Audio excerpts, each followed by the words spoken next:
گزشتہ جمعہ آپ حضرات کے سامنے بیان ہوا کہ اللہ تعالیٰ نے قرآن مجید فرقان حمید میں ارشاد فرمایا ہے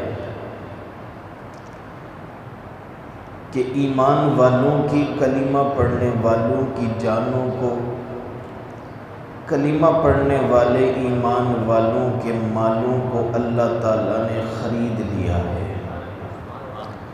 یہ کوئی ڈائجز نہیں، یہ کوئی ناول نہیں، یہ کوئی اخبار کی سرخیاں نہیں، بلکہ یہ وہ کلام ہے، یہ اس کا بیان ہے جو سب کا خالق بھی ہے، مالک بھی ہے۔ یہ اس کلام کے اندر اعلان درج ہے جو قیامت تک محفوظ رہنے والا ہے، اس کا بال بھی کوئی باقی نہیں کر سکتا۔ شاید آپ کو معلوم ہو، انڈیا کے اندر ایک بدبخت نے، قیامت ہے نا قریب، تو نشانیاں وہ بڑھ چڑھ کے سامنے آ رہی ہیں اور آنی بھی ہیں، لیکن فکر کی بات نہیں، جہاں اللہ کو ماننے والے اتنے ہیں، اللہ کے رسول کو اور اللہ کی کتاب قرآن کو ماننے والے اتنے ہیں، تو دو چار اگر بدبخت بھی پیدا ہو جائیں گے تو اس پروردگار کے دین پر کوئی آنچ نہیں آنے والی ہے۔ اس بدبخت نے کیا کیا ہے؟ ایک مقدمہ درج کیا ہے کورٹ کے اندر، اور وہ کیا مقدمہ ہے کہ جناب یہ جو مسلمانوں کا قرآن ہے نا، اس میں کئی آیات ایسی ہیں، جس وقت یہ دو گتوں کے درمیان جمع ہو رہا تھا تو صحابہ کرام نے، اور بدبخت نے نام لے کر اس نے کہا، کوئی چھپے الفاظوں میں نہیں، ابو بکر نے، عمر نے، عثمان نے، یہ تینوں کے دور میں قرآن جمع ہوا نا، انہوں نے کئی آیات اپنی طرف سے اس میں گھڑ دی، ڈال دی گئیں۔ اور وہ آیات کون سی ہیں؟ جہاد والی آیتیں، وہ آیتیں کہ جن کے اندر وہ کٹر پن چھلکتا ہے، جس کی وجہ سے لوگ دہشت گرد بن رہے ہیں۔ تو میرا مقدمہ یہ ہے کہ اس قرآن میں سے وہ آیات 26 آیتیں میں نوٹ کر کے بتا رہا ہوں، اس قرآن میں سے نکالی جائے۔ یہ مقدمہ اس نے درج کیا ہے سپریم کورٹ کے اندر۔ قیامت کی نشانی نہیں تو پھر کیا ہے؟ اور اگر ہم آج بھی سوتے رہے اور کل بھی سوتے رہے تو پتہ نہیں، نہ جانے ہمیں کل کون سا ایک نیا فتنہ دیکھنا پڑے۔ اس لیے خود بھی جاگو اور مسلمانوں کو جگاؤ بھی صحیح کہ ہم رب کی قسم مہنگائی ہم برداشت کر لیں گے، ہم یہ طرح طرح کے عذاب جو ہم پر مسلط کیے گئے ہیں، بتاؤ لوگوں کو کہ ہم برداشت کر لیں گے، لیکن اگر اللہ کے نام پر کوئی آنچ آئے گی، اگر اللہ کے قرآن پر کوئی آنچ آئے گی، اگر اللہ کے دین اور دین مصطفیٰ پر اور مصطفیٰ کریم علیہ السلام پر کوئی آنچ آئے گی تو مسلمان اس کو برداشت نہیں کر سکتا۔ اور ویسے بھی اگر کوشش بھی کی جائے تو اس قرآن میں سے ایک حرف بھی نہیں کوئی گرا سکتا، کیونکہ اس کی حفاظت کی ذمہ داری خود پروردگار اعظم نے لی ہوئی۔ اللہ تعالیٰ نے ارشاد فرمایا ہے کہ میں ہی اس کا نازل کرنے والا ہوں اور میں ہی اس کی حفاظت کرنے والا ہوں۔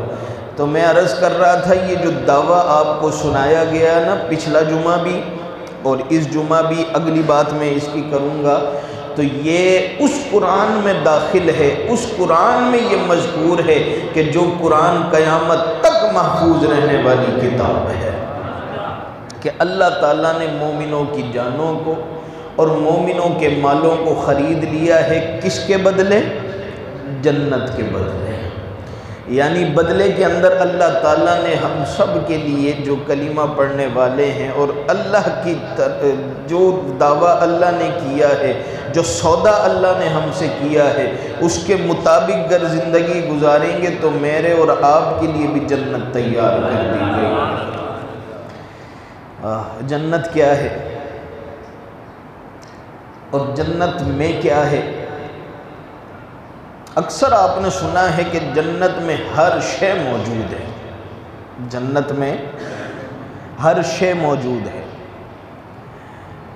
لیکن جس وقت میں نے توجہ کی نا اس جملے پر کہ جنت میں ہر شے موجود ہے، تو جملہ مجھے ٹھیک نہیں لگا۔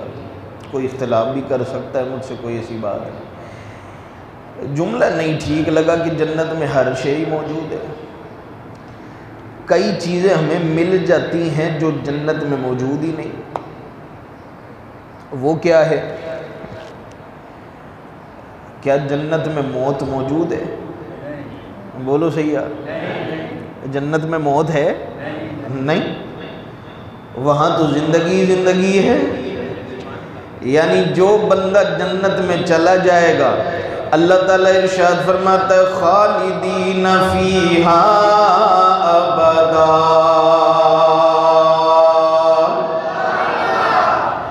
ذرا اونچی کہیے یار سبحان اللہ۔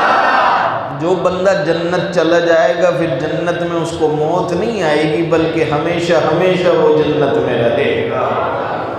آہا، کیا جنت میں گناہ ہیں؟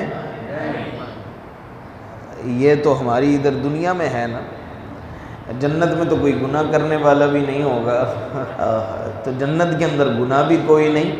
ہاں یہ کہہ سکتے ہیں کہ جتنی نعمتیں اللہ کی ہیں، جتنی نعمتیں اللہ تعالیٰ نے پیدا کی ہیں، وہ سب کی سب جنت کے اندر موجود ہوں گی۔ یہ جملہ بالکل ٹھیک ہے کہ جتنی نعمتیں اللہ تعالیٰ نے بنائی ہیں، پیدا کی ہیں، وہ سب کی سب اپنی جنت کے اندر رکھی ہیں۔ جنت میں ایسے بھی ہوگا، مسلمان اللہ کو ماننے والا، قیامت کو ماننے والا، جس وقت جنت چلا جائے گا نا پاس ہو کر، یہاں دنیا کے اندر کئی چیزوں کو وہ ترستا رہا، نہیں اس نے کھائیں، تو اگر بندہ دنیا کے اندر اپنا مال، اپنی جان ویسے خرچ کرتا رہا جیسے اللہ نے حکم دیا ہے، تو پھر اللہ فرمائے گا تجھے میں جنت کے اندر وہ نعمت عطا کروں گا کہ اگر تجھے کسی شے کا دل کرے گا کہ ہائے یہ بڑی پیاری لگ رہی ہے، پتہ نہیں ٹیسٹ میں کیسی ہوگی، تو اللہ فرمائے گا تجھے محنت کی ضرورت نہیں، کاٹ کر پکا کر کھانے کی ضرورت نہیں، بلکہ بس تو سوچے گا اور وہ روسٹ ہو کر تیار ہو کر تیرے سامنے رکھ دی جائے گی۔ یہ بھی میں اپنی طرف سے نہیں کہتا، اللہ تعالیٰ نے ارشاد فرمایا وَلَكُمْ فِيهَا مَا تَشْتَهِي أَنفُسُكُمْ وَلَكُمْ فِيهَا مَا تَدَّعُونَ۔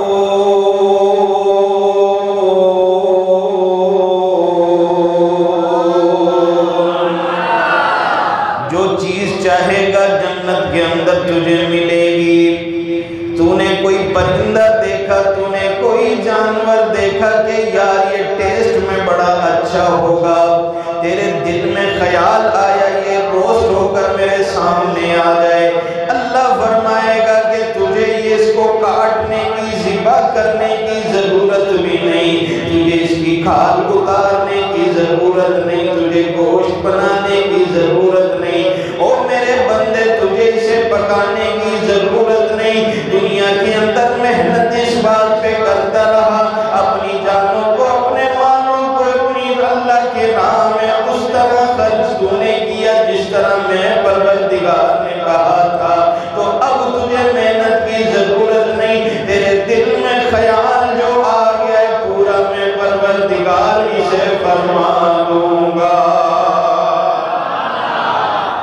تو نے خیال کر لیا نا بندے، بس کافی ہے، بس حکم ہوگا تو وہ روسٹ ہو کر تیار ہو کر نہ تیرے سامنے رکھ دیا جائے گا کہ کھا میرے بندے، اس کو کھا۔ جو جی چاہے گا جنت کے اندر اس کو ملے گا، کہ جو جنت چلا جائے گا تو یہ جنت بہت بڑی نعمت ہے اللہ تعالیٰ کی، اور یہ سارے کام اس لیے ہو رہے ہیں کہ جنت مل جائے۔ جن بندوں کے ساتھ سودا ہوا ہے نا، تو پھر اللہ فرماتا ہے یقاتلون فی سبیل اللہ، چلو اللہ کی راہ میں جہاد کرو، محنت کرو، کوشش کرو۔ فیقتلون ویقتلون، یا تم مر جاؤ یا مار دیے جاؤ۔ اور پھر اللہ نے فرمایا وعدن علیہ حقا، اللہ کا وعدہ حق ہوتا ہے، سچ ہوتا ہے۔ مثال پچھلا جمعہ آپ کو دے دی گئی ہے، اچھا ہمارے بھی سودے ہوتے ہیں نا دنیا میں، تو کوئی اسٹامپ پیپر تو بنتا ہے نا ہمیشہ کہ نہیں؟ کوئی اسٹامپ پیپر پر وہ لکھا جاتا ہے سارا کچھ، نہیں تو پتہ کیسے چلے گا سودا ہوا بھی ہے کہ نہیں؟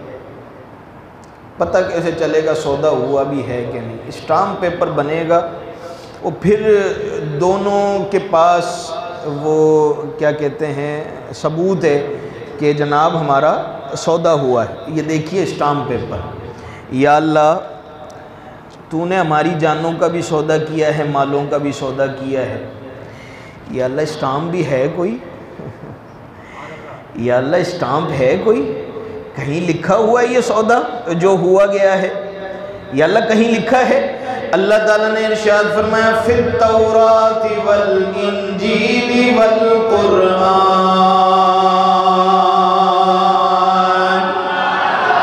اوے لوگوں مکرنے کا سوچنا بھی نہیں، یہ سودا جو تمہارے اور میرے درمیان ہوا ہے یہ تورات میں بھی ہے، انجیل میں بھی ہے، قرآن میں بھی ہے۔ کوئی اسلام کرتا ہے ایک جگہ پر، کوئی دو جگہ پر، شاید ہی کوئی دو جگہ کرتا ہوگا، ایک ہی کافی ہوتا ہے وہ لاسٹ والا۔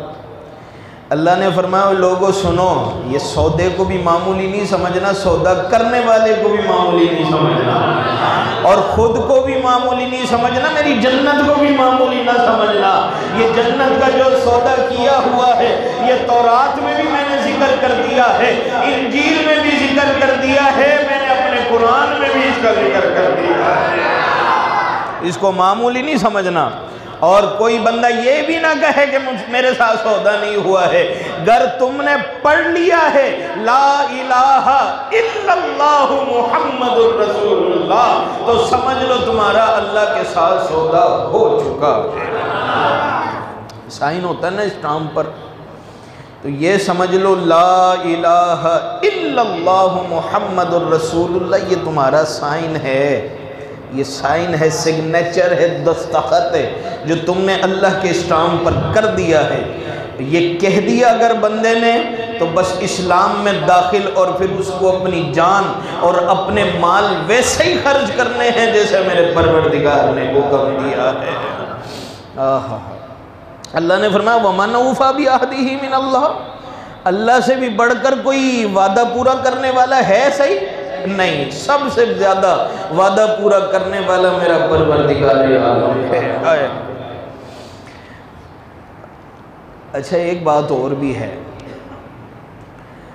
کئی دفعہ سودا ہوتا ہے بیچنے والے اور خریدنے والوں کا ڈائریکٹ، اور کبھی سودا ہوتا ہے درمیان میں نا کوئی بندہ ہوتا ہے سودا کرانے والا۔ درود شریف پڑھ لیجیے گا اللہم صلی اللہ علیہ وسلم۔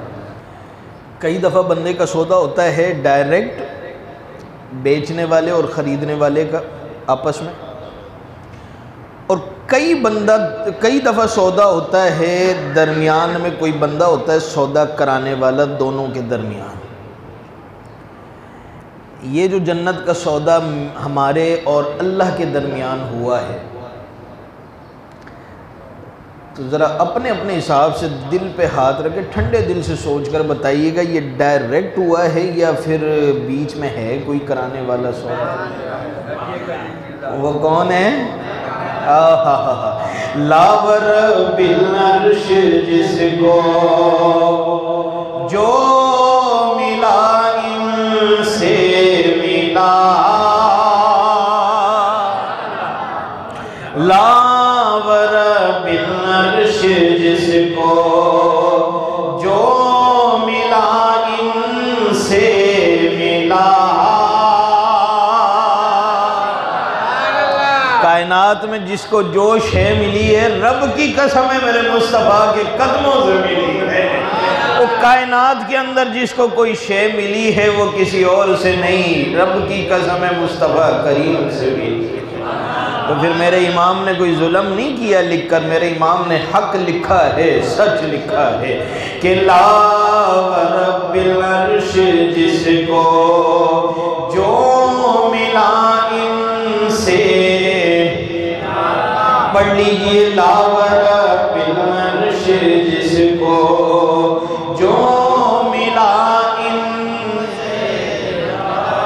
لا ورب العرش جس کو جو ملا ان سے ملا، بٹتی ہے کونین میں نعمت رسول اللہ کی، ہاں بٹتی ہے کونین میں نعمت رسول اللہ کی۔ اچھا یہ جو ہے نا رب العرش، یہ جو عرش لفظ ہے یہ بولا جاتا ہے تخت کے لیے، سمجھ رہے ہیں آپ؟ وَهُوَ رَبُّ الْعَرْشِ الْعَظِيمِ، وہ عرش کا رب ہے۔ وہ جس وقت سلیمان علیہ السلام نے بلقیس کا تخت نہیں منگایا تھا اس وقت بھی یہی لفظ استعمال ہوا ہے بِعَرْشِهَا، تو یہ بولا جاتا تخت کے لیے۔ اس بلقیس نے تو تخت بنایا تھا بیٹھنے کے لیے، یہ جو کہا جاتا ہے اللہ کا عرش وَهُوَ رَبُّ الْعَرْشِ الْعَظِيمِ، یہ اللہ نے خود بھی کہا ہے۔ تو اللہ تعالیٰ نے یہ تخت یہ عرش کس کے لیے بنایا ہے؟ اللہ تو بیٹھنے سے ہی پاک ہے جی، اللہ تو بیٹھنے سے پاک ہے، تو پھر اللہ نے یہ عرش کس کے لیے بنایا ہے؟ کون بیٹھے گا اس پر؟ پوچھنا ہے تو میرے امام سے پوچھو، اعلیٰ حضرت عظیم المرتبت مجدد دین و ملت، آپ سے پوچھو نا کہ عرش حق ہے مسند رفعت رسول اللہ کی، جس کو سمجھ آئیے کہو یا سبحان اللہ۔ میرے امام نے فرمایا ہے کہ عرش حق ہے مسند رفعت رسول اللہ کی، عرش خدا کا، اور قیامت کے دن محشر کا میدان جس وقت لگے گا تو اس پر جلوہ گر ہوں گے مصطفیٰ کریم علیہ السلام۔ عرش حق ہے مسند رفعت رسول اللہ کی، اور دیکھنی ہے حشر میں عزت رسول اللہ کی۔ اوے لوگوں، دوسروں کو کہہ رہا ہوں، تم سرکار کی شانوں میں تنقیص ہی ڈھونڈتے نظر آتے ہو، اور سرکار کے پاس یہ بھی نہیں تھا، یہ بھی نہیں تھا، یہ بھی نہیں تھا۔ تمہیں کیا خیال ہے کہ اس طرح کے نکتے بیان کرنے سے مصطفیٰ کی عظمت پر اور عزت پر کوئی آنچ ڈال دو گے؟ اور سنو، ابھی بھی سرکار کی عظمتیں بلند ہیں، اور اصل عزت دیکھنے کو ملے گی مصطفیٰ کریم کی محشر کے میدان میں، کہ جس وقت عرش اللہ کا ہوگا اور بیٹھے اس پہ مصطفیٰ کریم ہوں گے۔ اللہ فرمائے گا محبوب پیارے، جس وقت سے یہ ساری دنیا بنائی ہے میں نے اپنا عرش بھی بنایا ہوا ہے، یا اللہ کس کے لیے بنایا ہوا ہے؟ محبوب پیارے تو جلوہ گر ہو، اس کے لیے بنایا ہوا ہے۔ تو پھر جس وقت سرکار عرش پر ہوں گے خدا رب العزت کے، تو پھر عزت تو دکھے گی نا سرکار کی سب کے سامنے۔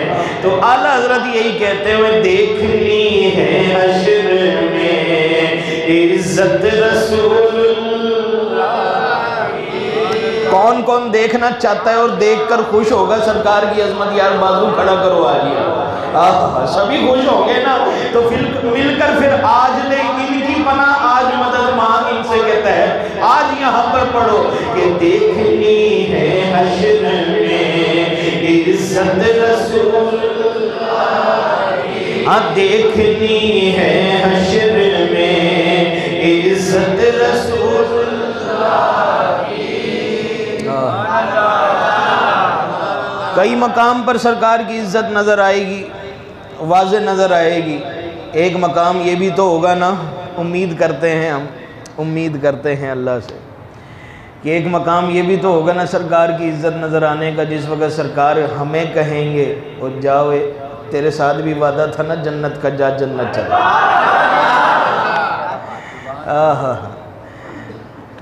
جاؤ اے محسن جا جنت چلا۔ اللہ فرمائے گا محبوب پیارے اس کے کرتوتوں کا پتہ ہے؟ کیا کیا یہ کرتوت کر کے آیا تجھے معلوم ہے؟ سرکار کہیں گے یا رب العالمین تو یہ نہ دیکھ اس کے کرتوت کیا ہے، یہ دیکھ تجھے کہ کون رہا ہے۔ تجھے یہ دیکھ کے تجھے عرض کون کر رہا ہے، خود میں۔ تو جس وقت سرکار کے کہنے پر مجھ جیسے نکمے جنت جا رہے ہوں گے، آپ جیسے ایمان والے جنت جا رہے ہوں گے، یہ بھی تو سرکار کی عزت نظر آئے گی نا۔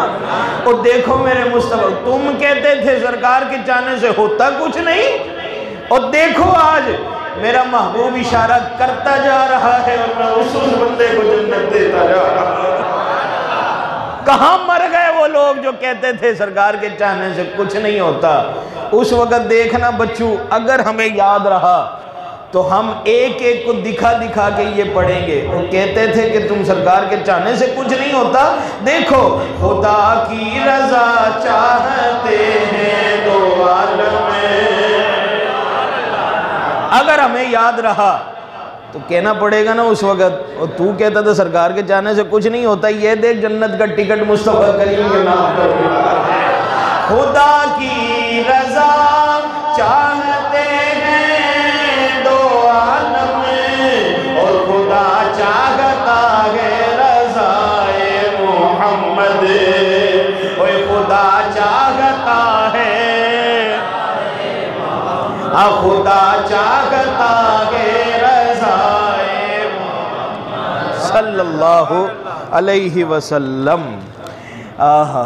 تو اصل سرکار کی عزت اور عظمت، اور یہ سودا جو ہوا ہے، یہ سودا جو ہوا ہے وہ ہوا ہے مصطفیٰ کریم کے صدقے سے۔ یہ سودا ہمارا ڈائریکٹ نہیں اللہ سے ہوا، بیچ میں درمیان میں سودا کرانے والا ہے۔ اچھا ایک بات اور کرتا جاؤں، جب درمیان میں کوئی سودا کرانے والا ہوتا ہے نا، تو اگر کوئی چیز خریدنے والا کچھ گڑبڑ کرتا ہے پیسوں میں، ویسے ہی کسی کام میں کسی بات میں، یا سودا خراب کرنے کی کوشش کرتا ہے، تو وہ درمیان والا کیا کہتا ہے؟ اوے سن، میری عزت رکھنا، درمیان میں ہوں، سن یہ تو سودا خراب کرنے والی باتیں کر رہا ہے، تجھے میری عزت کا بھی خیال نہیں، اور میری عزت کا خیال تو کر کم از کم، خود ڈائریکٹ تو نے کیا ہوتا تو کوئی بات نہیں، لیکن اب درمیان میں جو میں اتنا بڑا پڑا ہوا ہوں تو تو ذرا خیال بھی تو کرنا میری عزت کا۔ یار بلا تشبیہ بلا مثال سمجھ لو، یہ جو درمیان میں سودا، یہ جو سودا ہوا ہے نا ہمارا اللہ رب العزت سے، یہ کرانے والے کوئی اور نہیں، خدا مینا کے لال ہے، وہ اللہ کے محبوب ہیں۔ اگر آج ہم سودا خراب کرنے والی جو باتیں کرتے ہیں، گناہ کر بیٹھتے ہیں، تو سوچنا ہمیں چاہیے کہ درمیان میں کون پڑا ہوا ہے، اور درمیان میں کون ہے؟ درمیان میں وہ اللہ کے محبوب علیہ السلام کی ذات ہے کہ جو ساری کائنات سے بلند اور والا ذات ہے۔ تو ہمیں سودا خراب کرنے والی باتیں تو نہیں کرنی چاہیے نا، ہمیں جان اور مال ویسے خرچ کرنا چاہیے جیسے میرے پروردگار نے حکم دیا ہے۔ مثال پہلے بھی دی ہوئی ہے کس طرح جان خرچ کرنی ہے۔ اگر مسجد سے آواز آئے حی علی الصلاۃ، حی علی الفلاح، او آؤ کامیابی کی طرف، تو تیرا جی کرتا ہے میں کاؤنٹر پر بیٹھوں، تیرا جی کرتا ہے میں نوٹ گنوں، تیرا جی کرتا ہے میں گھاکوں کو نمٹاؤں، لیکن کیونکہ تو نے سودا اللہ کی راہ میں کر لیا اپنی جانوں کا، تو پھر اپنی مرضی نہیں چلے گی، اس کی مرضی چلے گی جس نے تیری جانوں کو خرید لیا ہے۔ تو پھر تو کاؤنٹر پر نہیں، پھر اپنی مرضی سے ادھر ادھر نہیں، اللہ رب العزت کی مرضی سے مسجد میں نظر آنا چاہیے۔